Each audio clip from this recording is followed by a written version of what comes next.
छत्रपती शिवाजी महाराज, छत्रपती संभाजी महाराज ही आराध्य दैवत आहे. पण हे आराध्य दैवत असताना असं अजिबातच घडलं नव्हतं की ते स्वर्गातून अवतरले आणि थेट सिंहासनावर बसले. कारण एकदा त्यांना देव केलं की माणूस म्हणून आमची जबाबदारी संपते. की महात्मा ज्योतिराव फुलेंच्या द्विजन्मशताब्दी वर्षामध्ये जर महात्मा ज्योतिराव फुले आणि सावित्रीबाईंची मालिका आपण गोष्ट पूर्ण होईपर्यंत सांगू शकत नसू तर माणूस म्हणून घ्यायला आपण नालायक आहोत. जो समाज व्यवस्थेला प्रश्न विचारता ना महात्मा ज्योतिराव फुलेजी, आज तुम्ही सरकारला प्रश्न विचारण्याची ताकद ठेवता. ती ताकद भारतरत्न डॉक्टर बाबासाहेब आंबेडकरांनी दिली तुम्हाला संविधानात. तुम्ही मूळ इतिहास एका बिंदूसारखा असतो जो कोणाला चाका ठाऊक नाही. आपला हेतू इतका स्वच्छ आहे की त्या सावित्रीमाईंच्या इतिहासाला, क्रांतीसूर्य महात्मा ज्योतिराव फुलेंच्या इतिहासाला पुढच्या पिढीपर्यंत व्यवस्थितरित्याच पोहोचवलं पाहिजे. सप्रेम नमस्कार, मी वैभव छाया आपणा सगळ्यांचं खूप खूप स्वागत करतोय वैभव छाया टॉक्सचे आपल्या यूट्यूब चॅनलवर. डॉक्टर अमोल कोल्हेंसारखा माणूस ज्यांच्या बायोडेटावर 2 वेळेच्या खासदारकीची टर्म आहे, आत्ताही ते खासदार आहेत. त्याचबरोबर त्यांच्याकडे 3 महामालिका, ज्यांनी मराठी मालिकेच्या विश्वामध्ये अनेक विक्रम प्रस्थापित केलेले आहेत, 2 महानाट्य आहेत, अनेक सिनेमे आहेत. असा माणूस क्रांतिबा ज्योतिबा फुले यांच्या 200व्या जयंतीच्या वर्षामध्ये, द्विशताब्दी वर्षामध्ये त्यांच्यावर एक मॅग्नम ओपस, मोठी महामालिका घेऊन येत आहेत. आणि ती महामालिका अत्यंत निर्णायक टप्प्यावर आल्यावर अचानकपणे बंद पडते. कारण दिलं जातं रेव्हेन्यू नाही. सामान्य प्रेक्षकांना रेव्हेन्यू नाही हे कारण तर कळत नाही, पण मालिका बंद पडली हे शल्य मात्र प्रत्येकाला असतं. डॉक्टर अमोल कोल्हे तेवढ्यावर थांबले नाही. त्यांनी मालिका विश्वांमधून बाहेर येत एक मोठा ऐतिहासिक निर्णय घेतला आणि यूट्यूबसारख्या पब्लिक प्लॅटफॉर्मवर मालिका घेऊन आले. आपण फक्त पाहतोय की रेव्हेन्यू नाही म्हणून मालिका बंद करायची. आपली एक कमिटमेंट असते की नाही, ह्या सगळ्या प्रश्नांना घेऊन आज आपण डॉक्टर अमोल कोल्हे यांच्यासोबत चर्चा करणार आहोत. त्यांना विचारणार आहोत की सर, मालिका नेमकी बंद का पडली आणि तुम्ही जो निर्णय घेतला आहे यूट्यूबवर येण्याचा, त्याला लोकांचा रिस्पॉन्स कसा आहे आणि भविष्यातली तुमची वाटचाल कशी असणार आहे. नमस्कार डॉक्टर कोल्हे सर, खूप खूप स्वागत आहे आपलं. आणि सर्वप्रथम खूप अभिनंदन की नॉर्मली एखादा शब्द उच्चारायला सुद्धा लोक धजत नाहीत. तुम्ही थेट मालिका बंद करताय, मी चालवणार, यावरून तुम्ही आमची प्रेक्षकांची एक बूज राखली. कारण आम्ही असं मानतो की छत्रपती शिवाजी महाराज, छत्रपती संभाजी महाराज यांचं जे दैवतीकरण झालेलं होतं, त्या दैवतीकरणातून त्यांना काढून मानवी रूपात आमच्यासमोर आणण्याचं काम जे आपण केलेलं आहे, त्यासाठी अख्खा महाराष्ट्र आपला कायम ऋणी राहावे. लहान मुलांच्या खेळण्यातला शिवबा तुम्ही आम्हाला दिला, तुम्ही आई बहिणीच्या हक्काचा शिवाजी आम्हाला दिला, संभाजी महाराज आम्हाला दिले, आणि तोच प्रवाह आता क्रांतिबा ज्योतिबांच्या बाबत चालू होता. काय तुमचं एकूण हा जो प्रवास आत्तापर्यंत आलेला आहे त्याच्यावर तुमचं मत काय आहे? यामध्ये सुरुवातीला एक फार महत्त्वाची गोष्ट होती. जसं आपण म्हणालात, छत्रपती शिवाजी महाराज, छत्रपती संभाजी महाराज ही आराध्य दैवत आहे. पण हे आराध्य दैवत असताना असं अजिबातच घडलं नव्हतं की ते स्वर्गातून अवतरले आणि थेट सिंहासनावर बसले. माणूस म्हणून त्यांची असणारी जडणघडण असेल, माणूस म्हणून त्यांच्या भावभावना असते, याला जोपर्यंत आपण हात घालत नाही तोपर्यंत तुम्ही जसं म्हणालात तसा जो दैवतीकरणाचा एक जो धोका आहे. कारण एकदा त्यांना देव केलं की माणूस म्हणून आमची जबाबदारी संपते. आणि त्यामुळे तो जो प्रवास सुरू झाला होता त्याच अनुषंगानं त्यातला पुढचा अध्याय म्हणून क्रांतीसूर्य महात्मा ज्योतिराव फुलेंची ही मालिका, सावित्रीमाईंची ही मालिका, खरं तर स्टार प्रवाहाचं मी आभार मानून यासाठी की आत्ताच्या काळात त्यांनी या मालिकेला हात घालण्याचं धाडस केलं. ओके, म्हणजे सुरुवातीला 5 जानेवारीपासून ही मालिका सुरू झाली.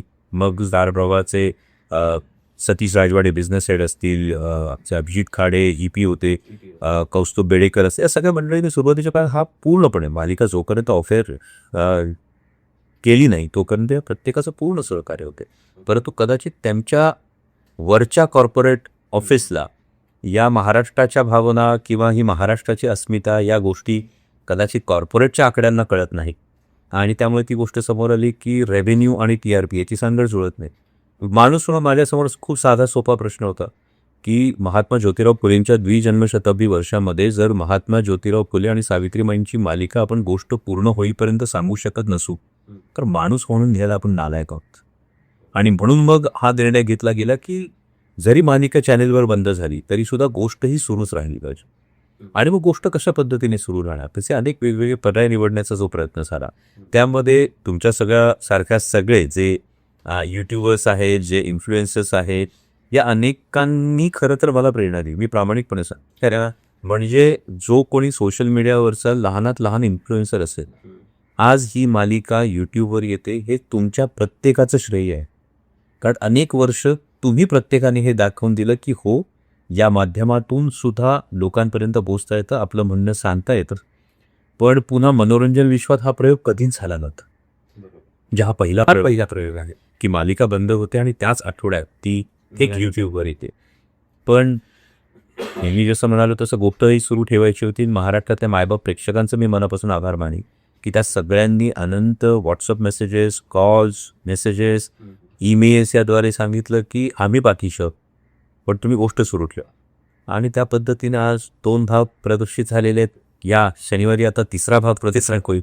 आणि ज्या पद्धतीनं महाराष्ट्रभरातून प्रतिसाद मिळतं, महाराष्ट्रात कशाला जवळपास 12-14 देशांमध्ये ही मालिका पाहिली जाते, ही कौतुकाची गोष्ट आहे.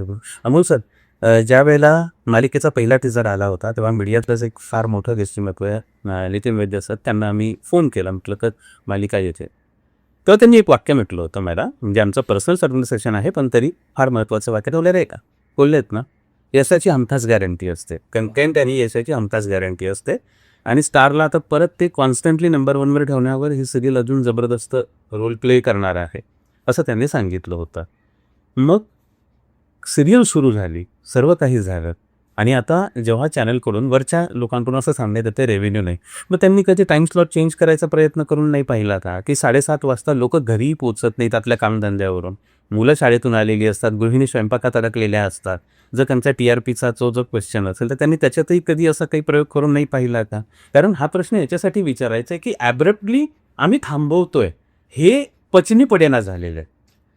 हे कसं आहे, मी याच्या फार खोलात जातही नाही आणि मला त्याच्यावर चर्चा करावीशी फारशी इच्छाही नाही या कारणासाठी, कारण हा चॅप्टर संपलेला आहे. ओके, म्हणजे मी एक गोष्ट अशी म्हणतो की असं घडलं, मग ते असं नव्हतं घडायला पाहिजे, मग त्यावेळी नेमकं काय झालं. म्हणजे थोडक्यात तुम्ही आत्ता जसं म्हणालात की हे ॲब्रप्टली निर्णय घेतला. मला जे कारण सांगण्यात आलं की रेव्हेन्यू आणि TRP याची सांगड जुळत.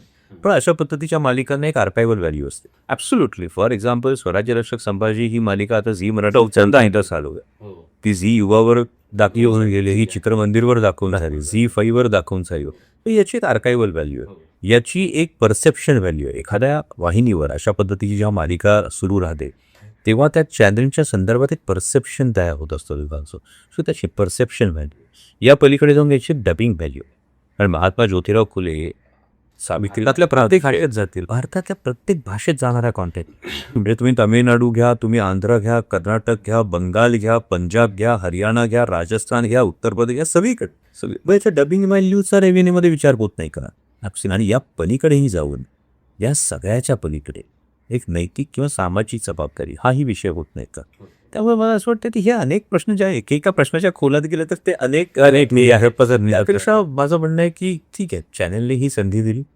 352 भाग आम्ही दिमाखात चॅनलवर साजरा केलेले, चॅनलने पूर्णपणे सहकार्य केलं.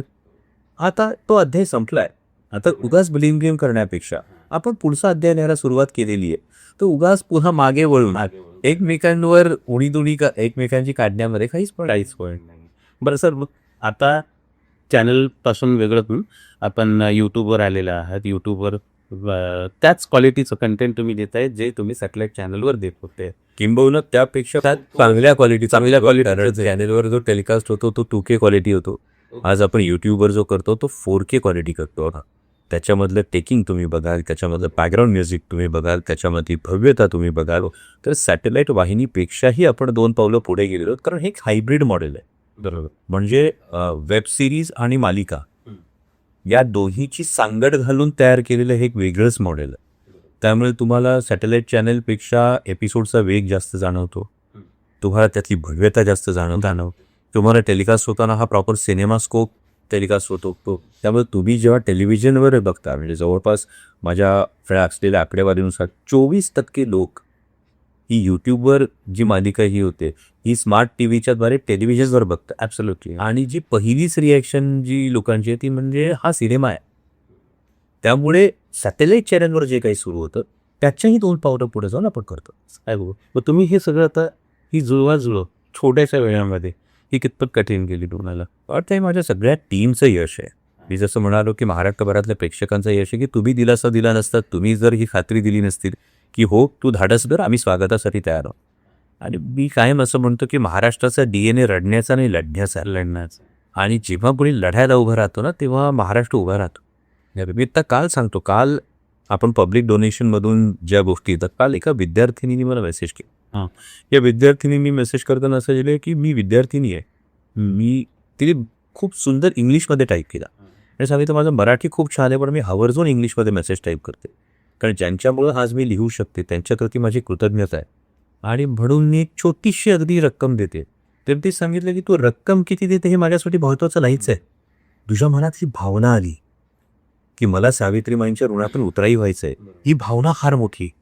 दुसऱ्या एका ताईंनी मेसेज केला की माझ्या मुलांनी मला सांगितलं की खाऊसाठी आमचे साठवलेले पैसे तू प्लीज तिथे डोनेट कर. आणि आजच्या काळात जर मुलं असं सांगत असतील तर एक आई म्हणून मला अभिमान वाटला की मी माझ्या मुलांवर चांगले संस्कार केले. ॲब्सोल्यूट. एक 73 वर्षाच्या ताई आहेत, बहुतेक मी चुकत नसेल तर बावडेकर आडनावाच्या एक ताई आहेत. त्यांनी सांगितलं मी 73 वर्षाची, मला फोनपे वगैरे कळत नाही आहे, मी प्रत्यक्ष भेटून तुम्हाला मदत देऊ शकते का. अरे वा, ही कमिटमेंट आहे. किंवा परवा दिवशी मला एकाने जे डोनेशनच्या लिस्टमध्ये मी पाहिलं आणि मी त्यांना आभारासाठी फोन केला, तर त्यांनी सांगितलं तसं मी 7 महिन्यापासून बेड रिडन आहे, माझा अपघात झाला आहे आणि मी बेड रिडन आहे. मी आधी मालिका पाहायचो, मालिका बंद झाली तेव्हा मी डिप्रेस झालो होतो. तुम्ही जेव्हा पुन्हा मालिका सुरू केली त्याचे 2 फायदे झाले. एक म्हणजे मला मालिका पाहायला मिळते याचा आनंद झालाच, पण त्याहीपेक्षा माणूस म्हणून मला या गोष्टीचं जास्त प्रेरणा मिळाली की मी तर फक्त अपघाताने बेड रिडन आहे, पण समोर एवढ्या ऑड्समध्ये एक माणूस लढतोय, तर मला लढण्याची उर्मी मिळाली सर. आणि म्हणून मला वाटतं हे माझं कॉन्ट्रीब्युशन आहे. त्यामुळे मला असं वाटतं की हा जो काही पाठिंबा आहे ना, हा पाठिंबा फार मोठा आहे. आय नो तुम्ही जो प्रश्न आहे की यूट्यूबवर हे सगळा पसारा जुळणार कसा, ते होणार कसं, पण मी होतं हे महाराष्ट्रात बेसिकली खर्च काय, कारण बाकी सगळ्या गोष्टींचं आव आणता येतो किंवा बारा ही सगळ्या गोष्टी जुळवता येतात, पैशाचं सोंग आणता येत नाही आहे. त्यामध्ये आमदार रोहितदादा पवार असतील, माननीय आमदार जितेंद्रजी आव्हाड असतील, आदरणीय छगन भुजबळ साहेब असतील, यांनी सुरुवातीला एक महत्त्वाचा जो हातभार होता नक्की सुरुवातीचा हातभार लावला. आणि त्यानंतर महाराष्ट्रभरातल्या प्रेक्षकांनी सुद्धा पुन्हा फुलाची पाकळी, हे जेव्हा एपिसोडच्या डिस्क्रिप्शनमध्ये तुम्ही गेलात तर तिथे आपण ही डोनेशनची पेमेंट लिंक ठेवलेली आहे, यामध्येही काही गोष्टी सुरू आहेत. मला हे पूर्ण माहिती आहे की हा अजून फार मोठा टप्पा आहे, कारण एकूण मालिकेचा पसारा आणि एकूण आव्हान, एकूण असणारं बजेट हे फार मोठं आहे. पण महाराष्ट्रभरातल्या मायबाप प्रेक्षकांना म्हणजे तीच विनंती की तुम्ही जास्तीत जास्त संख्येने जेव्हा मालिका पाहा, म्हणजे एक एपिसोड आज जर बघितलं तर पहिला एपिसोड हा जवळपास 5 लाख व्ह्यूजचा टप्पा क्रॉस करतोय, दुसरा एपिसोड हा 3 लाख व्ह्यूजचा टप्पा आत्ताच पार होणार आहे. या पद्धतीने हे 5 लाख आणि 3 लाख जेव्हा 50 लाख आणि 30 लाख होतील ना, तेव्हा मोठमोठ्या कॉर्पोरेट कंपन्यांचे डोळे उघडे होतील आणि मग ते स्पॉन्सरशिपसाठी धावायला सुरुवात करतील की आम्हाला या इनिशिएटिव्हला हातभार लावायचा आहे, आणि मग हे सगळं गणित जुळतं. सर, मग आता तुम्ही एक प्रकारे ह्या सिरियलला आता लोकचळवळ बनवायला घेतली, लोकचळवळ बनत आहे हळूहळू. मध्यंतरी एक एपिसोड आलेला होता, त्या एपिसोडमध्ये तुमचं एक लॉंग डिबेट झालेलं होतं, भरपूर प्रश्न, आणि मी त्याच्यानंतर एक तर्काने मांडलेले प्रश्न चालले होते. मी तो एपिसोड जेव्हा पाहत होतो तेव्हा म्हणजे असं बाहेर आम्ही बसलेलो होतो टॅबवर, हॉटस्टारवर तो एपिसोड पाहिला जात होता, तसं काही ज्येष्ठ मंडळी होती. त्याच्यातल्या एका रेल्वेतून निवृत्त असलेल्या अधिकाऱ्याने असं म्हटलं, खूप धमक्या येतील आता यांना, यांची काळजी वाटायला लागली आहे, असं त्यांनी म्हटलं. आणि त्याच्यावर मग चर्चा सुरू झाली, मग धमक्या कोण देईल, कसं देईल, काय देईल. तुम्हाला काही अनुभव आले या मधल्या काळामध्ये? कारण कंटेंट इतकं लॉजिकली तुम्ही मांडलेलं होतं आणि इतकं पिन पॉइंटेड कंटेंट मांडण्याची प्रथा आता संपलेली आहे. त्यानंतर तो धर्मसभेचा जो एपिसोड मालिकेमध्ये प्रसारित झाला होता तेव्हा सोशल मीडियावर खूप सारे ट्रोल्स आणि या सगळ्या गोष्टी स्विंग होत्या. पण जसं तुम्ही म्हणालात की आजकाल आम्ही सारासार विचार करण्याची ताकदच गमावून बसलोय का, असा एक फार महत्त्वाचा प्रश्न आहे तो. आणि तो जर कंटेंट बघितलं तर मी माझ्या मनचं काही सांगितलं आहे का, तर मी माझ्या मनचं काहीच सांगायचं. जे महात्मा ज्योतिराव फुलेंनी घेऊन ठेवलेलं आहे त्याची फक्त सिनेमॅटिक मांडणी हीच महत्त्वाची गोष्ट. आणि मला वाटतं की हा जो आरसा दाखवणं गरजेचं आहे, संपूर्ण समाजालाच तो आरसा जो दाखवणं गरजेचं आहे की मला तर्कानं विचार करायला शिकलं पाहिजे, मी व्यवस्थेला का हा प्रश्न विचारू शकलो पाहिजे. आणि ही जी ताकद आहे, मला वाटतं छत्रपती शिवाजी महाराज असतील, ज्यांनी तत्कालीन राजकीय व्यवस्थेला हा प्रश्न विचारला, महात्मा ज्योतिराव फुलेंनी समाजव्यवस्थेला हा प्रश्न विचारला, राजर्षी शाहू महाराज ज्यांची खरं तर आज जयंती आहे, त्यांनी याला राजाश्रय दिला, आणि भारतरत्न डॉक्टर बाबासाहेब आंबेडकरांनी याला इन्स्टिट्यूशनलायझेशन केलं. वा. त्यामुळे हा जो प्रश्न आहे, तुम्ही विचार करा, जो समाजव्यवस्थेला प्रश्न विचारला ना महात्मा ज्योतिराव फुलेंनी, आज तुम्ही सरकारला प्रश्न विचारण्याची ताकद ठेवता, ती ताकद भारतरत्न डॉक्टर बाबासाहेब आंबेडकरांनी दिली तुम्हाला संविधानात. ज्या महात्मा ज्योतिराव फुलेंनी तेव्हा तुम्हाला मुलींना शिक्षणाची दारं उघडी करून दिली, तोच विचाराचा धागा पुढे नेत नेत भारतरत्न डॉक्टर बाबासाहेब आंबेडकरांनी जे इंग्लंड अमेरिकेला जमलं नाही ना, ते लोकशाहीच्या किंवा संविधानाच्या अंमलबजावणीचा पहिल्या दिवसापासून हा महिलांना मतदानाचा अधिकार दे. बरोबर. त्यामुळं हा जो प्रवास आहे ना, हा विचारांचा प्रवास आहे. हा प्रवास हा त्या विचारातून माणसाला माणूस पण मिळवून देण्याचा प्रवास आहे. आणि त्यामुळे मला असं वाटतं की जी तुम्हाला कन्सर्न वाटली किंवा जी तुम्हाला काळजी वाटली, त्या पलीकडे जाऊन खूप काही गोष्टी करणार ती ॲग्री. सर, याला जोडून एक प्रश्न आहे की लोक काळजी व्यक्त करतात एका बाजूला की बाबा नाही, इथे सगळं व्यवस्थित चालू राहिलं पाहिजे, कोणी ट्रोल्स नाही गेले पाहिजे किंवा धमक्या नाही गेल्या पाहिजे. पण त्याच्या पलीकडे ना, मी सुरुवातीपासूनचं आपले यूट्यूबवर येईपर्यंत सगळ्या एपिसोड मी फार बारकाईने पाहिलेले. माझ्याबरोबर इतरही जण फार बारकाईने पाहणारे जे सातत्याने चर्चा करत असतात, तर एकही एपिसोडमध्ये ना एकही आक्षेप असा काढता येत नाही की हे फॅक्ट्सपासून चुकलेलं आहे किंवा इथे काहीतरी उगाचच लिबर्टी जास्त घेतलेली आहे. कारण ना एक एक गट असतो की तो सतत काही ना काहीतरी चुका काढायचा प्रयत्न करत असतो. पण सुदैव आहे ना, एकही कमेंट किंवा एकही प्रतिक्रिया आत्तापर्यंत अशी दिसली नाही की सोशल मीडियावर की याच्यामध्ये कुठे फॅक्टच्या बाबत लिबर्टी घेतली गेली आहे. तर माझा प्रश्न हा आहे तुम्हाला, तुम्ही एवढ्या सगळ्या पिरियड सिरियल्स केलेल्या आहेत, तर याचं एक रिसर्चची प्रोसेस असते, रिसर्चचा एक थॉट असतो. तर रिसर्चर्स बरोबर आपण डायलॉग रायटर्स असतील, आपले संवाद लेखक, पटकथा लेखक, यांच्याबरोबरची तुमची इन्व्हॉल्वमेंट कशी असते, तुम्ही त्या प्रोसेसमध्ये कसे सहभागी होता, तुम्ही त्यांना काय डिरेक्शन वेगळं देता का, किंवा तुमचा एक थॉट काय आहे सो या सगळ्या बाबतीत? यामध्ये फार मोठं श्रेय आमचे लेखक प्रताप गंगावणे यांचं आहे. मोठे माणूस सर, मोठे. कारण प्रताप सर प्रत्येक गोष्ट तावून सुलापून मोजून मापून तीच त्यांच्या हातून येते, कागदावर उतरते. आणि दुसरी गोष्ट मला डॉक्टर जयसिंहराव पवार साहेबांनी सांगितली, स्वराज्य रक्षक संभाजी मालिका सुरू करतात, की अनेक ठिकाणी ही गोष्ट सांगितली होते की तुम्ही मूळ इतिहास एका बिंदूसारखा असतो जो कोणालाच आका ठाऊक नाही. ओके, इतिहास संशोधक असतील, इतिहासकार असतील, जे अस्सल पुरावे असतील, समकालीन पुरावे, उत्तरकालीन पुरावे, शिलालेख, ताम्रपट यांच्या आधारे जे करतात का, ते त्या बिंदूपासून एक छोटंसं वर्तुळ काढलं तर त्या वर्तुळात फिरत असतं. की त्याच्या पलीकडे कधीच जो खरा इतिहासकार असतो, जो खरा इतिहास संशोधक असते, तो अस्सल पुराव्याशिवाय कधीच भाष्य करत नसते. पण त्याच बिंदूपासून एक मोठी त्रिज्या घेऊन एक मोठं वर्तुळ जेव्हा काढलं जातं ना, तिथे नाटककार, कादंबरीकार, मालिका, चित्रपट हे सगळं विश्व फिरत असतं. तर यातलं एकच व्यवधान बाळगायचं असतं की तुमचा हा मुख्य बिंदू हलणार. ओके, आणि जर मुख्य बिंदू तुमचा हलला नाही तर तुमची प्रामाणिकता त्या इतिहासाची असते. राईट. आणि मनोरंजनाच्या माध्यमातून जेव्हा गोष्ट सांगायची असते तेव्हा ही लिबर्टी तुम्हाला कायम द्यावी लागते. पण ती लिबर्टी घेत असताना त्याला मर्यादा एक स्वतःवर घालून द्यायची असते. आणि दुसरं एक फार महत्त्वाची गोष्ट, ही सगळी टीम, म्हणजे आम्ही जवळपास खरं तर राजा शिवछत्रपतीपासून एकमेकांना ओळखतो, बरेच प्रोजेक्ट्स आम्ही एकत्र केलेले आहेत. आणि स्वराज्य रक्षक संभाजीनंतर म्हणजे 2017 तर ही टीम आमची संपूर्ण एकत्रच आहे. बरोबर. त्यामुळे आपला हेतू शुद्ध असला पाहिजे. हा एक हेतू आम्ही ठेवू. जर आपला हेतू शुद्ध आहे ना, आपला हेतू काय, आपला हेतू कोणाला टार्गेट करण्याचा आहे का? मुळीच. आपला हेतू काही नॅरेटिव्ह पसरवण्याचा आहे का? मुळीच. आपला हेतू इतका स्वच्छ आहे की त्या सावित्रीमाईंच्या इतिहासाला, क्रांतीसूर्य महात्मा ज्योतिराव फुलेंच्या इतिहासाला पुढच्या पिढीपर्यंत व्यवस्थितरित्याच पोचवलं पाहिजे. जो आमचा हेतू स्वराज्य रक्षक संभाजी मालिकेच्या वेळी सुरू होता की हा पोचवलंच पाहिजे. आता स्वराज्य रक्षक संभाजी मालिकेच्या वेळी काही जणांनी अनाजी दत्तूंच्या पात्राच्या विषयी आक्षेप, हो, मला काही जण भेटले, मला म्हणाले की अनाजी दत्तूंच्या पात्राविषयी तुम्ही ठराविक समाजाला कार्य बरोबर. म्हटलं दुर्दैवानं ना तुम्ही अर्धी गोष्ट पाहताय की बघ मला सांगा कवी कलेश कोण होते. हो, जर मी एका समाजाला टार्गेट केलं असं तुमचं म्हणणं आहे, तर कवी कलश कोण होते? आणि ज्या व्यक्तीचं चित्रण हे कब्जा कलुशी असं करण्यात आलं होतं,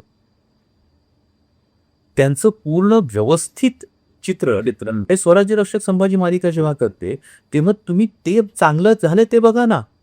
तुम्ही जे अनाजी दत्तोंच्या साठी माझ्याकडे बोट दाखवला, मग कवी कलशांसाठी तुमचं काय उत्तर आहे? सोयीनं टीका कर. तेच आत्ता महात्मा ज्योतिराव फुलेंच्या बाबतीमध्ये, सावित्री फुले मालिकेच्या बाबतीमध्ये सुद्धा काहींनी असं सांगितलं की जे तुम्ही म्हणालात की टीका वगैरे या बातमीमध्ये, तर काहींचं असं की नाही तुम्ही ठराविक समाजाला टार्गेट करता. मग मी म्हणालो की मी आत्तापर्यंत सांगा की तात्याराव भिडेंचा जो काही इतिहास आहे, तात्याराव भिडेंचं जे काही योगदान आहे, हे आत्तापर्यंत कोणी दाखवलं होतं इतक्या विस्तृतपणे? कोणीच नाही. सदाशिव गोवंडेंचं, मोरोपंतांचं, वाळवेकरांचं, परांजपेंचं कोणी दाखवलं होतं आत्तापर्यंत? तेही प्रामाणिकपणे दाखवतोय ना. त्यामुळे माझं म्हणणं आहे की खूपदा काय होतं ना की एखादा रील बघून मत बनवलं जातं. म्हणजे ते एक तर एक मला व्हॉट्सअपवर काही सोसायट्यांमध्ये फिरणारा एक मेसेज मला एका माझ्या मित्राने पाठवला. त्या मेसेजमध्ये तर असं लिहिलं होतं की मी या मालिकेचे काही भाग इंस्टाग्रामवर पाहिले आणि त्यावरून माझं हे मत बनलं. तर त्या महाशयानावर हात धरून हेच सांगायचं की इंस्टाग्रामवर नाही मी मालिका दाखवत, तुम्ही मालिका बघा. आता तुम्ही यूट्यूबवर मालिका बघा, तुम्ही पूर्ण एपिसोड बघा. बरं, आता तर फार चांगली सोय. आणि मी जर आधी मालिका वाहिनीची होती, आता ती महाराष्ट्राची आहे. ॲब्सोल्युटली. कारण मी खरं सांगतो, तुम्हाला जर खटकलं ना, तुम्हाला जर पटलं नाही ना, तर तुम्ही सांगा ना थेट. पण आता काल मला एका बांधवाने त्याच्यामध्ये कमेंट टाकली की आम्ही तुमच्यावर प्रचंड नाराज आहोत कारण मुक्ता साळवे या पहिल्या विद्यार्थिनी होत्या, त्या तुम्ही दाखवल्या आहे. हे इंटरॅक्ट करायला मिळतंय ना. तर मी त्यांना सांगितलं की मुळात मुक्ता साळवे यांचा निबंध प्रसिद्ध आहे, पण त्या पहिल्या शाळेतल्या विद्यार्थिनी नाही आहे ना. ही हिस्टॉरिकल फॅक्ट आहे. फॅक्ट कदाचित तुम्हाला कोणीतरी चुकीची माहिती दिली आहे, पण आता संवादाची जागा आहे. म्हणजे विचार करा, जिथे अस्पृश्य समजल्या जाणाऱ्या बांधवांसाठी शाळा उघडणं हेच मोठं दिव्य होतं, त्यासाठी महात्मा फुलेंना, सावित्रीबाईंना गृहत्याग करावा लागला आणि मग त्यानंतर तो प्रवास सुरू झालाय. पण त्या बांधवाला कुणीतरी आधी सांगून ठेवलं होतं की नाही मुक्ता साळवे या पहिल्या विद्यार्थी. त्यामुळे हा डायलॉग सुरू आहे. अशाच पद्धतीनं इतरांचंही माझं तेच म्हणणं आहे की तुम्हाला एखादी गोष्ट खटकली, बिनधास्त सांगा. चुकलो असू तर माफी मागायला मला काही वाटणार नाही, कारण मी शिकतोय, हे करतोय. तुमच्याकडे त्यापेक्षा चांगला पुरावा असेल तुम्ही जरूर मला सांगा, आपण सुधारणा करू शकतो. त्यामुळे मी म्हणतो की आता मालिका महाराष्ट्राची, महाराष्ट्राने ठरवायचं आहे. महाराष्ट्र आपल्याला हा इतिहास कसा कोणी अरे आता तुम्ही खऱ्या अर्थाने आता टू वे कम्युनिकेशनमध्ये आलेलो आहोत. इथे ग्राहकच पर्चेसर आहे कंटेंटचा आणि ही लोकचळवळ तर 100% बनायला सुरुवात झाली. आणि मी खूप खात्रीला हे सांगतो, कारण मी या अल्गोरिदममध्ये काम करतो. डेफिनेटली तुम्ही जसं म्हणाले ना, 5-6 मिलियन ते 10 मिलियनपर्यंत बरोबर जाईल येत्या काळामध्ये हळूहळू. मला या जोडीला ना तुम्हाला एक प्रश्न विचारायचा होता, जो खास करून अनेक महिलांनी मला विचारायला सांगितलं होता. आणि तो म्हणजे असा की डॉक्टर कोल्हेंनी आधी शिवछत्रपतींची भूमिका केली, नंतर संभाजीराजांची भूमिका केली, आता ज्योतिबांची करताय. तर हा एक मोठा पट आहे कालखंडातला, एक 16व्या शतकातला, एक 17व्या शतकातला, आता एक 18व्या शतकातला. तर या भूमिकांमध्ये स्वतःला मोल्ड करताना तुम्हाला काय काय तयारी करावी लागली, कशा पद्धतीने बघावं लागलं? कारण बाबासाहेबांचा ज्यावेळेला आपण विचार करतो, तर बाबासाहेबांचं जसं तुम्ही मगाशी म्हणालात की फार इन्स्टिट्यूशनलाइज केलेले, त्यांची भाषाही तशीच होती. फुलेंची भाषा फार रॅडिकल भाषा होती. अगदी त्यांचे अखंड वाचले, त्यांचे एक एक शब्द आणि इतर सर्व गोष्टी. येत्या काळामध्ये ते सगळं कंटेंट आपल्या सिरियलमध्ये ते येईल. पण फुले बाबांच्या भूमिकेसाठी तुम्हाला अनेकदा प्रश्न विचारलाही गेला असेल की तुम्ही काय तयारी केली. माझा प्रश्न असा आहे की फुले बाबांच्या भूमिकेमध्ये मोल्ड होण्यासाठी तुम्हाला फुले बाबांचं कोणतं साहित्य सगळ्यात जास्त उपयोगी पडेल? पण खरं तर हा तुम्ही लार्जर दॅन लाईक या सगळ्या व्यक्ती ह्या करतात, तेव्हा मी काय असं म्हणतो की त्याला फिजिकल, इंटेलेक्च्युअल आणि सायकोलॉजी, फिजिकल, इंटेलेक्च्युअल, सायकोलॉजी अशा ग्रीन पातळ्यांवर तयारी करावी. फिजिकल तयारी करत असाल तुम्ही बघत राहून, तर महात्मा ज्योतिराव फुलेची भूमिका करण्यासाठी मी ड्रास्टिकली कट डाऊन केलं. हो, लीन बॉडी जी व्हायला हवी, त्यासाठी मी कसोशीनं प्रयत्न केले. ते फिजिकल ट्रान्सफॉर्मेशन होतं. पण फिजिकल ट्रान्सफॉर्मेशन हे होत असताना लीन बॉडी झाल्यानंतर ते ड्रुपिंग शोल्डर्स पाहिजे का? तर ते ड्रुपिंग शोल्डर्स नाही आहे. का? तर लघुजी वस्त्रांच्या तालमीचा पट्टा हा ड्रोपिंग शोल्डरने चालणार नाही. नाही सर. त्यामुळे त्यांची चाल काय असेल हे लक्षात घ्यावं लागतं. जो माणूस लिखाणातून इतक्या ठिणग्या पेटवतो त्या माणसाची बॉडी लँग्वेज ही वेगळी असे, पण ती कंट्रोल्ड ॲग्रेशन असे. जी छत्रपती संभाजी महाराजांची जी ज्याला आपण ओव्हर्ट ॲग्रेशन म्हणतो, पण युवराज म्हणूनच जन्माला आलाय, युवराज म्हणूनच वाढवलंय. तर आला की लगेच शिंगावर घे ही गोष्ट आहे. पण तत्कालीन समाज व्यवस्थेमध्ये महात्मा ज्योतिराव फुलेंचं हे इव्होल्युशन असणार आहे. म्हणजे साधी गोष्ट बघा की लग्नाच्या वरातीतून अपमानास्पदरित्या हाकलून दिल्यानंतर ते व्यक्त काय झाले असतील की ते ठसठसत असतील, की मग त्यांनी त्यांना एक विधायक वाट काढून दिली, जी वाट पहिली मुलीची शाळा सुरू होण्याची होते इंग्रे. मग त्यामधली ठसठस असे. मग पहिली मुलीची शाळा सुरू झाल्यानंतरची सेन्स ऑफ अचिव्हमेंट असे. पण ती शाळा सुरू होत असताना बायकोवर झालेल्या हल्ल्यानंतर तो एक प्रोटेक्टिव्ह हजबंड तिथे आला पाहिजे. सो हे जे लेयर्स आहेत, पुन्हा मी जसं म्हणतो की त्यातलं माणूस पण शोधत जाणं ही एक गोष्ट असते. अगदी सिम्पल सांगतो की समजा संभाजी महाराजाची भूमिका जेव्हा करतो किंवा पाऊल पडतं ना, तेव्हा ते हील टू टो पडतं. आधी टाच टेकते आणि मग चवडा येते. याचं कारण तेच आहे, रेड कार्पेटवर वाढलेला माणूस आहे. युवराज म्हणूनच वाढवलंय ना, उद्याचा राजा म्हणून वाढवलंय. त्यामुळे हे संस्कार जे होतात ते होतात. पण तोच गोविंदराव फुलेंचा मुलगा जेव्हा शेतावर चालतो बांधावरून, त्याला पाय तिरकाच ठेवायला लागते. तो हिल टू टो नाही चालू शकत. खूप बारीक बारीक बारीक गोष्टी लक्षात ठेवूनच. पण या गोष्टी समोर येतात तेव्हा तुम्हाला त्यांची जडणघडण. दुसरी असते ती मी म्हटलं इंटेलेक्च्युअल मी म्हणत असताना की एकतर स्वतः महात्मा फुलेंनी लिहिलेलं साहित्य वाचून घेतलं तर त्या साहित्यातली त्यांची जी धग आहे ती तुम्हाला जाणवते, जी तुमच्या डोळ्यात येते. कारण जेव्हा विचार मांडायचा वेळ येतो किंवा जेव्हा सावित्रीमाईंना त्यांनी कन्व्हिन्स केलं तर ते एक भारले पण असायला हवं. ते एक ज्याला आपण झपाटून जाणं असायला हवं ना, ते नजरेत दिसायला हवं शब्दांच्या आधी सुद्धा. ते महात्मा फुलेंना नजरेत दाखवावं लागतं. जेव्हा पहिली मुलीची शाळा भरते तेव्हा डोळ्यात पाणी जे येतं ना, तेव्हा ते कृतकृत्यतेचं पाणी असतं. कारण ते मी अचीव केलं हे नसतं असतं, पण एक शतकांची गुलामी तोडू शकलो यानंतरचा जो एक रिलीफ असतो ना, तो रिलीफ असतो. मग इथं म्हणजे हरिभाऊ नरकेंनी इतकं अभ्यास केला, इतकं साहित्य केलं. म्हणजे मी खरंच असं म्हणतो की आज जर हरिभाऊ असते तर आम्हाला खूप मोठा एक दिलासा या सगळ्याच प्रोसेसमध्ये मिळाला असता. पण दुर्दैवानं हरिभाऊ आपल्यात नाही आहेत. पण त्यांची व्याख्यानं असती, त्यांचे लेख असतील. मागे यशवंतराव चव्हाण प्रतिष्ठानसाठी त्यांनी एक फार सुंदर सिरीज केली होती. ते असेल. मग रवींद्र ठाकूरांनी लिहिलेली महात्मा कादंबरी असेल. म्हणजे मला त्या दिवशी रवींद्र ठाकूर सरांचा स्वतः फोन आला.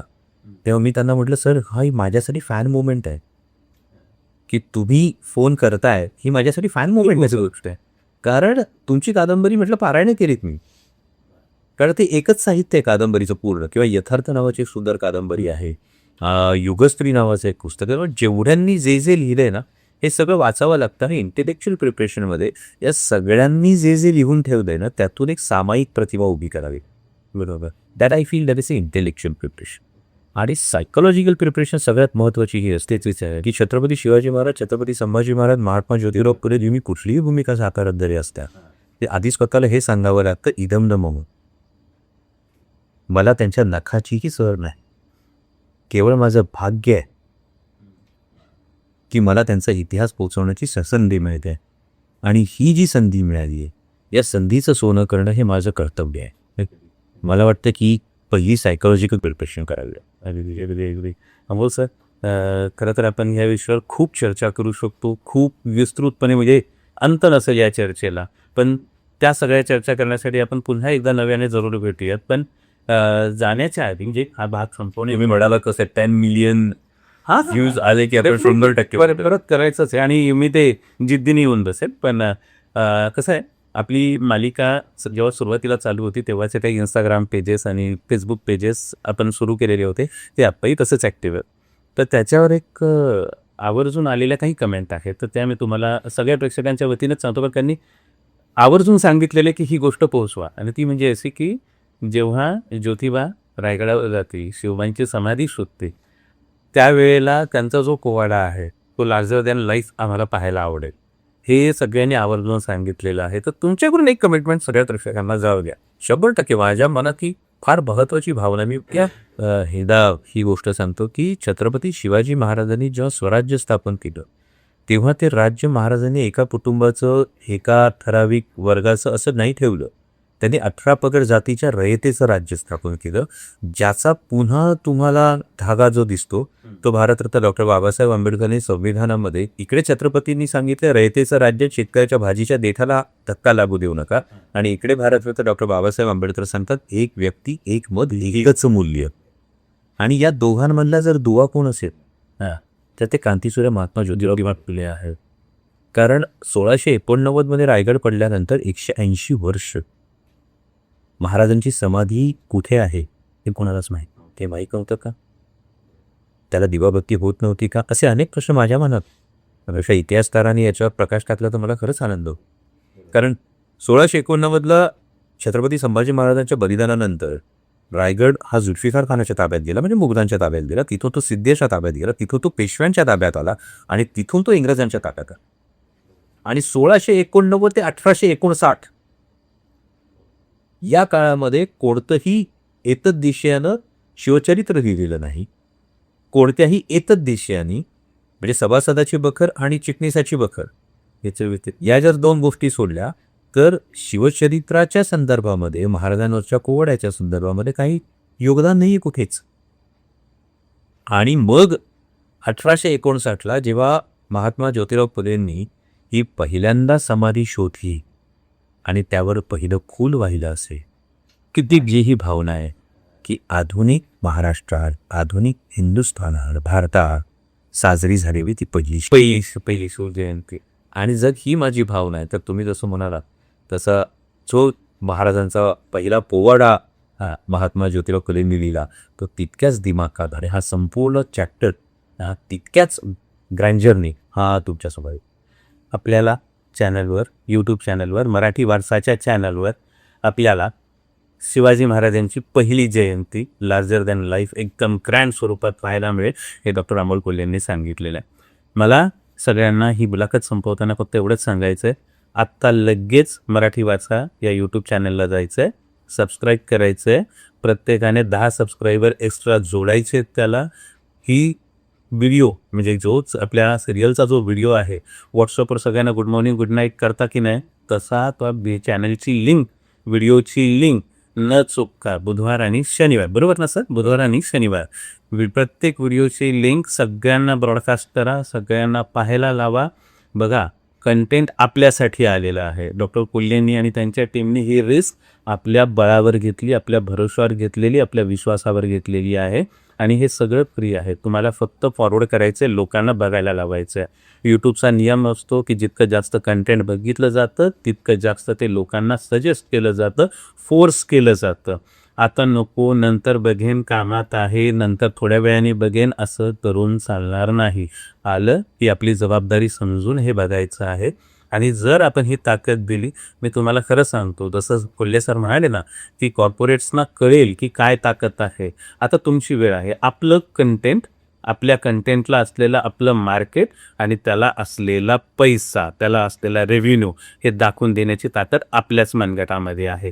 तर चॅनल जरूर लाईक करा, शेअर करा, सबस्क्राईब करा, आणि ही मालिका सर्वत्र पोहोचवा. ते आता आपलं कर्तव्य आहे. आपण भेटूयात नवीन भागात नवीन विषयासह. तुर्तास डॉक्टर अमोल कोल्हे सरांचंही खूप खूप आभार, त्यांच्या संपूर्ण टीमचं खूप खूप आभार. एका कंटेंटच्या, एका सिरियलला लोक चळवळ बनवण्याचं त्यांनी जे क्रांतिकारी पाऊल उचललं आहे त्यासाठी त्यांचं विशेष आभार. भेटूयात लवकरच. धन्यवाद. जय ज्योती, जय क्रांती.